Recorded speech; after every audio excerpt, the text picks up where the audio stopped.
Hello, everyone. Welcome back to the final of our 12-step process course. We are talking today about step 12, and so we have made it to the end of this time together.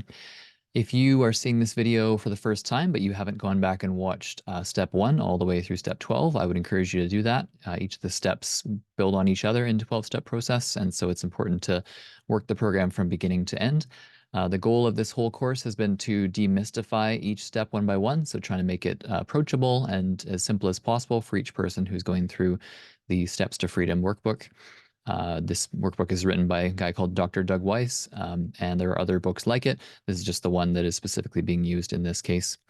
So yeah, I'm going to give you a snapshot about what Step 12 is all about. I would encourage you, if you are going through this workbook, to crack the book while I'm talking and kind of follow along and jot down any notes or start working on it if that's helpful as we go through.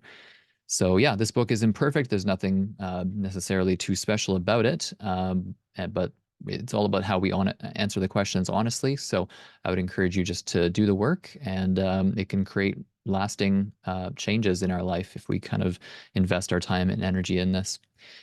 So let's jump into step 12. So as a reminder, the word we is used in all the 12 steps because I doesn't appear anywhere because it's meant to be worked in community. The whole recovery process is a community event. If we isolate during this process, it is very unlikely that we will complete the 12 steps to completion. And even if we do, we don't get the most out of it. So there's always the word we is used there.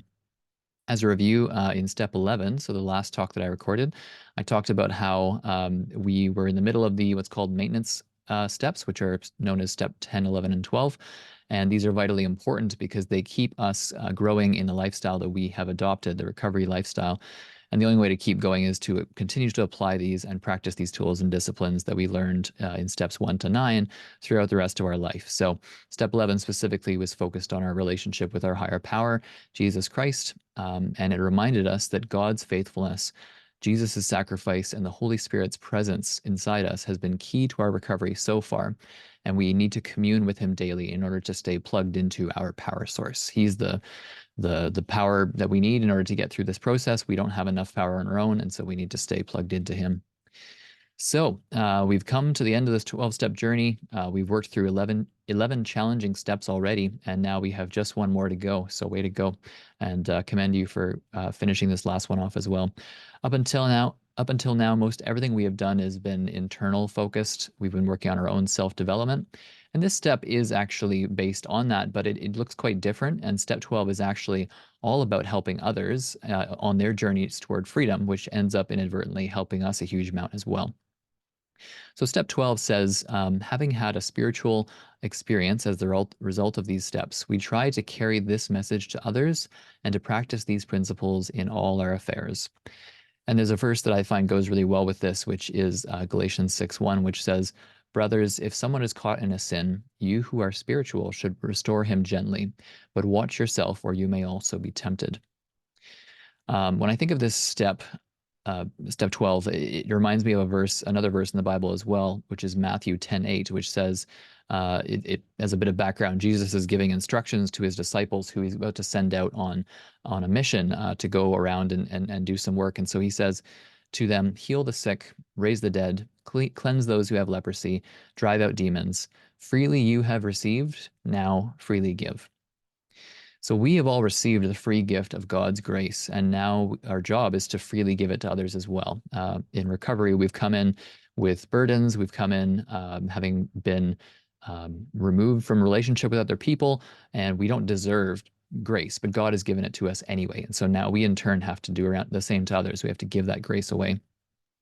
Now might be a good time for us to remind ourselves of what some of these blessings that we have received so far are, so that we have motivation to do the same for others. So think of the first person you met after being found out in your addiction, the first person who looked you in the eye and told you that you still had value and they gave you a hug. Or think about the first person you connected with at a recovery group who listened to your story and then shared their own with you. Or what encouragement were you given when you told someone that you had achieved your first week of clean time? Or finally, what aspects of restoration can you see today that you would not have hoped for even a few weeks or a few months ago? These are all examples of these gifts of God's grace that are now apparent in our life. They're things that, again, we didn't deserve, but God gave them to us anyway. And so we can do these same kind of things for others and many more things besides. So the truth is that if you have worked through the 12-step process, you now have something powerful to share with others. You've got something to offer. You have a renewed understanding of who you are and where you are going. You have shown dedication and commitment, and you can be trusted in new ways because you're able to complete this coursework to the end. There are always new people coming into recovery, and they need someone like you who can come alongside them and guide them through the same process that you now have completed and have experience in. One thing to be aware, however, is that sometimes when we feel strong, we get complacent, and we overestimate ourselves. While what we have completed is impressive, we need to stay humble and never assume that we are fixed, quote unquote, or that we no longer need the help of God or others to keep us in a good, healthy place. We must stay teachable and posture ourselves as a servant to others, as opposed to thinking that we are somehow superior now because we've completed this process. So we have to stay humble, keep humility as a big core aspect of our walk in life. Another danger that we have to be aware of is that the devil will be getting desperate at this point. We used to be, his pawn. He could like pull just a little string gently, and we would jump right into whatever our addiction behavior was. But now we're separated. We're not jumping when he says jump anymore. So he's getting upset by that. He doesn't like that. So he will try and find ways to discourage and frustrate you and us and me in the hopes that we will turn away from our current recovery path. He may place people from our past back in our life, or he may bring situations that challenge our serenity and put us in positions where our sobriety is made vulnerable. Throughout experiences like this, it is vital that we remain accountable to God and to other people in order to resist the temptations that will inevitably come. I liken this idea as well to often when people get baptized at a church, there's kind of a bit of a danger time that I've heard about that pastors have told me about, where within, you know, hours to, days, a couple weeks after being baptized, people are sometimes riding on this high of feeling like they're strong or they've kind of figured it out somehow. And sometimes some really unfortunate things can happen to people right after they've been baptized, which is meant to be, this peak moment where we're dedicating our lives to God, and we're saying, in front of other people that this is our way of life. In the same way, we have to be careful here because we're completing this 12-step process. We're making progress in our recovery, but we need to stay humble. So one key way that we can be a support to others is by being a sponsor. A sponsor is someone who commits to walking alongside someone else who is completing their 12-step process. I've talked a lot about sponsors during this series and how it's important for us to find one to come alongside us. And now that we've completed the steps, we can provide that for somebody else who is following the same path. Making yourself available to others going through this journey is the perfect way to stay sharp in your own recovery, as you will be reminded of the steps and can maintain your own healthy recovery. Um, Having been a sponsor for other people a number of times, I can say it is incredible to be a sponsor. It's an honor, but it's also just the best way to stay involved in the recovery community and to kind of be reminded of these core concepts that we otherwise can forget, or we can just get distracted by other things for a while. So if we continue to meet with people who are similarly going through this journey, maybe a few stages behind us, we can be reminded of that, and we stay so much stronger and safer ourselves.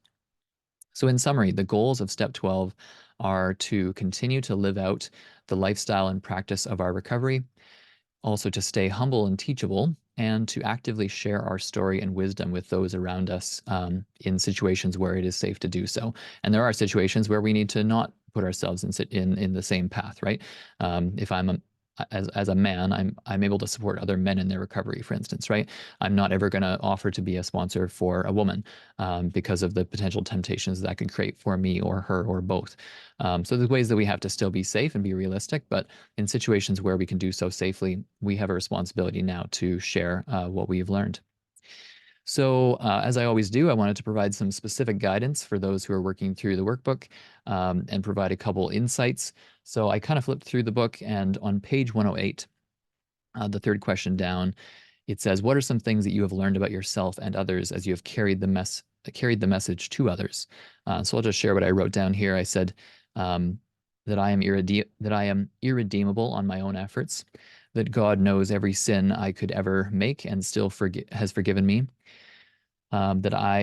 that addictions take many forms and are caused by deep hurts, and that God is so much bigger than all the mountains that I face. So those are just some things that I kind of thought of when I looked at that question. I thought it might be helpful to just hear somebody else's answers potentially for someone else's sake going through this process. And then on page 109, 110, there's a long list of aspects that ask you to write about. They're all different ways that we can put recovery principles into practice in different aspects of our life. So my encouragement to you is just to list the ways that you have grown and how these principles are changing the way you engage in these different areas of life. So yeah, kudos and just commendations to you as you go through this workbook. It's only a few pages long, so you're almost there. Try and get it done as soon as possible, and don't get stuck and think, oh yeah, I'll just do it next weekend kind of thing. Like just do it, get it done with, and you'll feel so good for after having done that. So some final encouragement. This concludes the 12-step series. I hope that each of these talks, especially for those who've watched them all, I hope that each of these talks has helped to demystify each of the steps and that your progress in them has been supported and sped up after having viewed these videos. Congratulations to you on getting this far. If you've been following along and you're going through the workbook, I really believe that the work that you have put into this process will be a blessing for you and for those around you who know you. There's kind of a ripple effect of what happens through these recovery process. You become a better person, you become a stronger person, more connected with God, and that has a ripple effect on others around you as well over time. So hold on to these concepts and let them change every aspect of the way that you live for the rest of your life.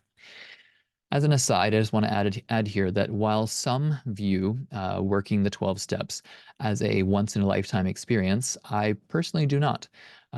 I view working the 12 steps in the same way that I view taking antibiotics or some kind of medication or treatment for a disease which is affecting my body.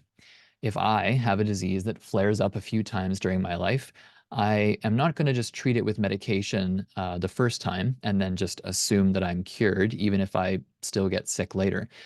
No, in my case, I would take that treatment as many times as it takes in order to be free of that particular terminal disease.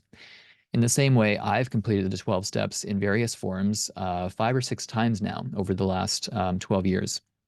I believe that each time I've completed the 12 steps, I've had new insights and I go deeper into the material and in my relationship with God than I did the previous time.